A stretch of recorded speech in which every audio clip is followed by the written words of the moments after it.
النبي صلى الله عليه وسلم يقال لصاحب القرآن اقرأ وارتق ورتل كما كنت ترتل في الدنيا وإن منزلك عند آخر آية تقرأها۔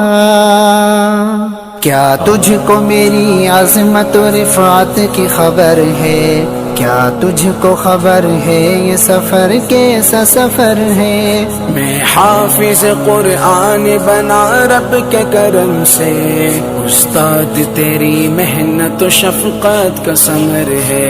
کیا تجھ کو میری عظمت و رفعت کی خبر ہے؟ کیا تجھ کو میری عظمت و رفعت کی خبر ہے؟ کیا تجھ کو خبر ہے یہ سفر کیسا سفر ہے؟ میں حافظ قرآن بنا رب کے کرم سے، استاد تیری محنت و شفقت کا ثمر ہے۔ استاد کی الفت تو ہماری وہ خطائیں، بھرپور محبت سے وہ ہلکی سی سزائیں، دن بھر کی مشقت تو کبھی رو کے دعائیں، اللہ کو محبوب ہماری ادائیں، اللہ کو محبوب ہماری ادائیں۔ یہ آج میری ماں کی دعاؤں کا اثر ہے، استاد تیری محنت و شفقت کا ثمر ہے۔ کیا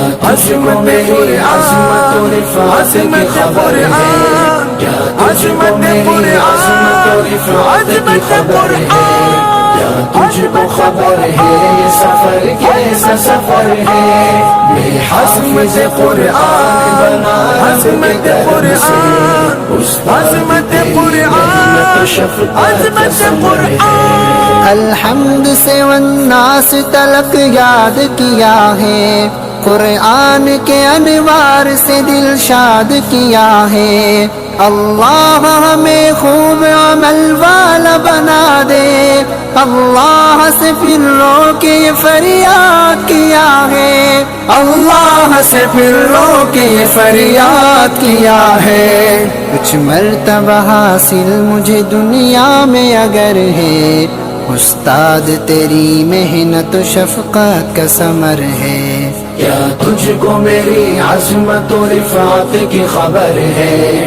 کیا تجھ کو میری عظمت و رفعت کی خبر ہے؟ کیا تجھ کو خبر ہے یہ سفر کیسا سفر ہے؟ میں حافظ قرآن بنا رب کے کرم سے، استاد تیری محنت و شفقت کا ثمر ہے۔ اب اس پہ عمل کے لیے ہر وقت میں تیار، یہ میری جتن ہے کہ بنوں غازی کردار، میں کیوں نہ کروں اپنی خوشی کا بھی اظہار، اماں میرے ابا جو بنے تاج کے حقدار، اماں میرے ابا جو بنے تاج کے حقدار، اللہ کی رحمت